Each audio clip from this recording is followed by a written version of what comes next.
Algumas pessoas não percebem o seu fanatismo, principalmente alguns cristãos. O fanatismo é o estado psicológico de fervor excessivo, irracional e persistente por qualquer coisa ou tema historicamente associado a motivações de natureza religiosa ou política.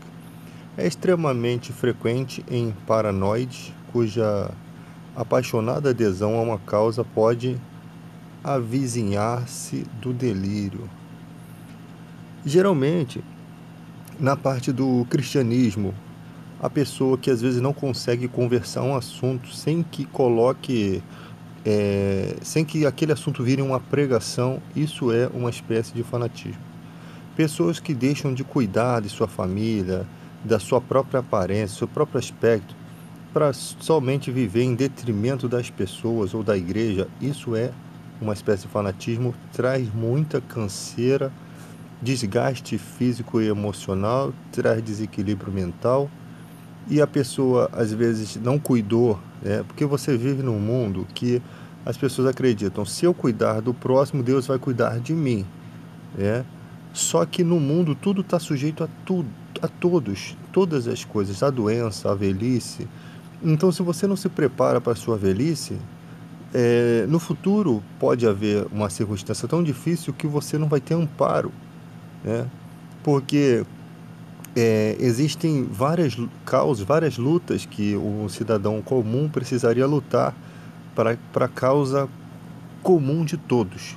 Por exemplo, você vai lutar só pela questão do evangelismo, e quem vai cuidar da parte social? E quem vai cuidar das questões de leis do país, de questões de suporte aos aposentados?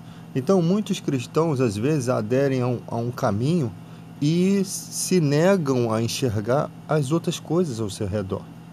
Então ela agregam por uma vereda. Eu sei que nenhum soldado de serviço se envolve em negócio dessa vida, mas você deve também dar um pouco de importância a certos assuntos, né? Porque senão você vai chegar no final da sua vida, vai perder muitos benefícios, muitas coisas que poderiam ter melhorado um pouco a sua vida, você acabou abrindo mão. Fora quando as pessoas se deixam enredar por outras, né? Principalmente pastores da igreja, pessoas que só vivem em função da igreja. Ela, ela acha que aquele esforço excessivo é algo que está agradando a Deus. Na verdade, Deus trabalha com equilíbrio, tá? Ele não vai desgastar você emocionalmente para poder suprir outras pessoas e deixar você destruído. Existem porções do Espírito Santo em várias épocas da vida da pessoa. Por exemplo, na época de Paulo, era um homem que vivia integralmente para a obra de Deus. Ele não tinha preocupações com sua família, ele não tinha filhos, né, para se preocupar. E era uma época tão difícil que viver dessa forma como família era ruim. E por isso ele não negava o casamento às pessoas que andavam com ele. Ele permitia que se casasse, mas dizia, aconselhava, ó, é a época difícil, é a época de sofrimento, eu quis poupar vocês. Então, cada um fazia o que queria da vida. Se acha que deve casar e está disposto a enfrentar o sofrimento da perseguição. Porque você ser perseguido é uma coisa, você viver numa fé como a de Paulo. A sua família tendo que passar por isso já é outros 500, é um sofrimento muito maior. E imagina você numa fuga, você fugir sozinho, diferente de você fugir com a sua família. Você sabe que tem muita gente que faz um monte de coisa errada e ela não consegue fugir porque para ela fica com medo de matarem a família dela. Então ela prefere morrer do que a sua família ser morta. Então ela espera a morte vir na porta, ela se aceita ser ceifada. Isso acontece, né? Inúmeras vezes a gente vê isso na vida. Então, você imagina no cristianismo o cara ter que se despencar com toda a sua família, filhos na escola. Isso não acontece. O cara vai ter que sair sozinho e vai ficar com medo de fazerem mal à família dele. Então, no cristianismo, na perseguição cristã também. Então, o fanatismo, a pessoa pode estar fanática e nem se dá conta de que ela está fanática. O cara que é fanático por futebol, ele fala três assuntos, ele sempre está falando de futebol. Ele não consegue ter uma conversa, as conversas dele são alienadas. O cara que está no exército aprendendo, ele só fala de arma. Ele está num momento, ele está num delírio momentâneo, ele está num momento de fantoche, ele está modificado por aquele momento. Então é uma espécie de fanatismo que, se não for tratado, né, e o cara tá ali no meio do armamento e tal, daqui a pouco ele ganha uma outra oportunidade na engenharia, ele começa a falar de engenharia, daqui a pouco ele tá sempre fanático por alguma coisa. O fanatismo da política chega ao ponto até do cara não conseguir enxergar os erros do seu político e ainda agredir ou até matar uma pessoa por causa de política, para defender um cara que lá na frente ele vai descobrir que é bandido, que não é honesto como ele pensava, mas ele tirou uma vida. Então, existe muito fanatismo, né? O cara tem fanatismo, o cara arruma um amigo no videogame, tá lá jogando e tal.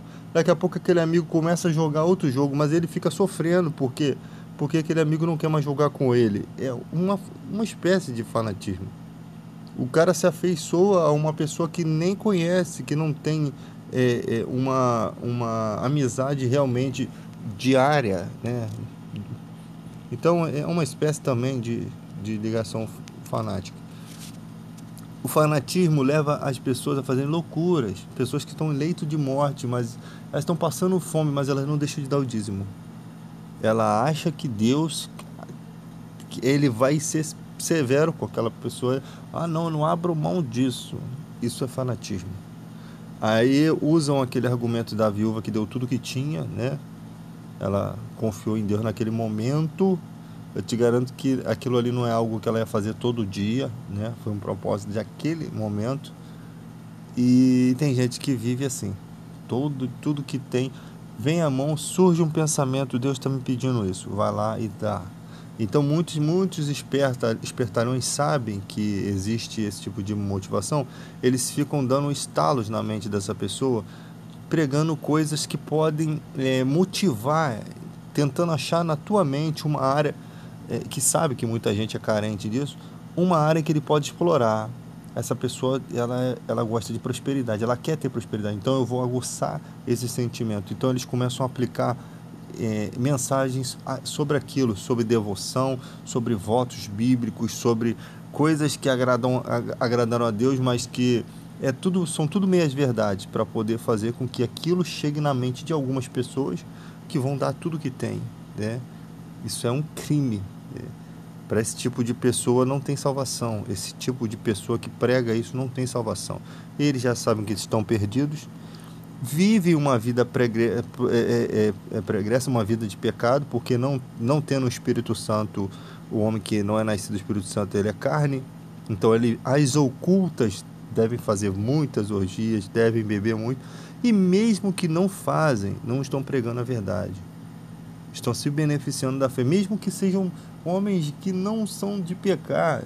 Isso não são de pecar, sim, mas não pecar na carne, não bebe, não fuma, não dão um mau exemplo, mas nem por isso eles são santos, nem por isso, porque o temor deles é para agradar, é para mostrar uma falsa aparência, né? Mas eu sei que muitos não conseguem viver com essa carapuça por muito tempo.